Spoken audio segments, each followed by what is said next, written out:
Hello everyone, welcome to the new video lecture series of Basic Electrical and Electronics Engineering, that is BEE. In this series, we are going to learn all the topics related to BEE subject. Today, in this first session, we are going to discuss our first unit from subject, that is Electric and Magnetic Circuit. These are the unit outcomes. Explain the given technical terms related to electric and magnetic circuits, interpret the given BH curve, interpret hysteresis loop of a given material, and apply Fleming's right-hand rule and Lenz's law for determination of direction of induced EMF. These are the contents we are going to learn one by one. Let's start with very basic concepts. Electric current. Electric current is the flow of electrons in a material. Current is denoted by capital I and measured in ampere, which is denoted by capital A. The figure shows a cross-sectional zoom version of cross-section of a conducting material having these five atoms with positive nucleus, because it consists of protons and neutrons, and the outer circle around this is known as orbit, and this blue one are the electrons which are revolving in this orbit. These electrons are the free electrons which are able to move from one atom to the another atom when there is a driving force or pushing force is available. These electrons, when we give supply or give driving force to these electrons, which causes these electrons to travel from one atom or jump from one atom to the next atom, then again this third atom, then fourth atom, and then fifth atom. In this way, the electrons flow in the material, which is known as current, electric current. This electric current is of two types, AC and DC. We will see this. The DC stands for direct current and the AC stands for alternating current. What is meant by DC and AC?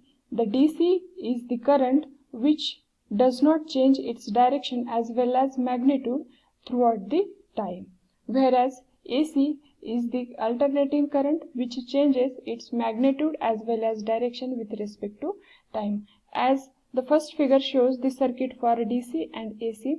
For a DC, observe a DC circuit. Here battery is connected through this wire. These red dots are the electrons. Here this is the AC source, which is denoted by a small circle. Within that circle a sinusoidal wave is shown. This is the symbol for AC voltage source, and this is the connecting wires to that source. Here these are the red dot are the electrons. In case of DC, these electrons are negatively charged, so they flow from negative terminal of the battery to the positive terminal of the battery. But the current always flows from, we conventionally assume that the current always flow from positive terminal of the battery to the negative terminal, that is from higher potential to the lower potential. So electrons are moving in this direction. This positive terminal of the battery to the negative terminal of the battery, the current is flowing in case of DC, and it is in the same way throughout the time. But in case of AC, observe carefully, the electrons are moving in one particular direction for a particular time instant, and after that it reverses direction, or it changes its direction in opposite.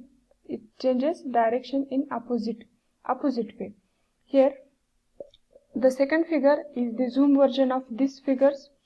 Here in case of direct current, the electrons are moving in only one direction. Electrons are moving, these are the four electrons which are moving from left to right continuously. But in case of AC, these same four electrons, when AC supply voltage is applied, these electrons move in particular direction for some instant, and after that it reverses direction and flow in the other direction for a particular instant of time. Thus the AC changes its direction as well as magnitude with respect to time, but DC has the same magnitude and having the constant magnitude and same direction with respect to time. This figure indicates the direct current waveform and this figure indicates the waveform for alternating current. Here we can see that the magnitude of direct current is constant throughout the time, and it also does not changing its direction. But in case of alternating current, the magnitude of alternating current is gradually increasing here, then gradually decreasing here, gradually increasing in the opposite direction, and gradually decreasing in the opposite direction. At this point, the direction of alternating current is opposite. Suppose we assume this direction as a positive, then this will be the negative direction, that means in opposite direction. At this instant, the current changes its direction. And also the magnitude of this alternating current is changing time to time. Here the magnitude is different, at this instant the magnitude is different, at this instant the magnitude is 0, again at this instant the magnitude is negative maximum, and again it is 0. Thus the alternating current is the current which changes its direction as well as magnitude with respect to time. This is the difference between AC and DC. Then which type of supply we use, which type of current or which type of supply we use regularly or in our day-to-day life? We use the AC supply because the AC has more advantages than DC, such as easy generation. Then second is easy transmission, transmission to longer distances. And due to these advantages, we generate AC, transmit AC, distribute AC, and also utilize AC. This AC comes from various power plants such as thermal power plant, windmills, then hydropower plants, nuclear power plants, but directly we generate DC through the solar panels only. This is the difference between DC and AC. The next parameter or next concept is EMF. We know the flow of electrons is called as current, but which causes these electrons to flow, that cause is called as EMF, electromotive force. EMF stands for electromotive force. It is also known as voltage or electric potential. Voltage or EMF or electric potential is the driving force for electrons to flow. Voltage is denoted by capital V or capital E and measured in volts. This is the symbol for DC voltage. This is positive terminal, this is negative terminal. And also this is the symbol for DC voltage, positive terminal and negative terminal. But this is the symbol for AC EMF source or AC voltage source, where circle is shown, and within that circle a sinusoidal variation which shows this is the symbol for AC voltage source, and this is the symbol for DC voltage sources. See the figure. In this figure, one battery is connected to the lamp through these connecting wires. And this blue are the electrons which are flowing from negative terminal of the battery to this lamp, then again from lamp to the positive terminal of the battery. Okay, because the electrons are negatively charged, so it flows from negative terminal of the battery to the lamp. We are using lamp here as a load, and again from this lamp to the positive terminal of the battery. This is continuous process. When we make the switch off, then only the current will become 0 and electron stop. Electron does not flow, it stop at that particular place only. This is the battery, where this is the negative terminal and this is the positive terminal. The electrons are flowing from negative terminal of the battery to the positive terminal of the battery, but conventionally we assume that the current always flows from positive terminal of the battery to the negative terminal of the battery. So this is the direction of electron flow, but this is the direction of current flow. Universally we assume that current always flows from high voltage terminal to the low voltage terminal, that is from positive terminal of the battery to the negative terminal of the battery. Then the next parameter is resistance.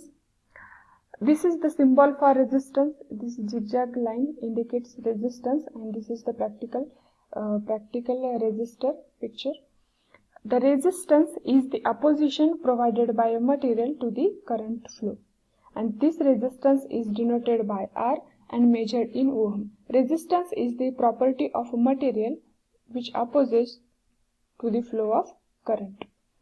The figure shows this this man wearing green shirt is indicating a resistance.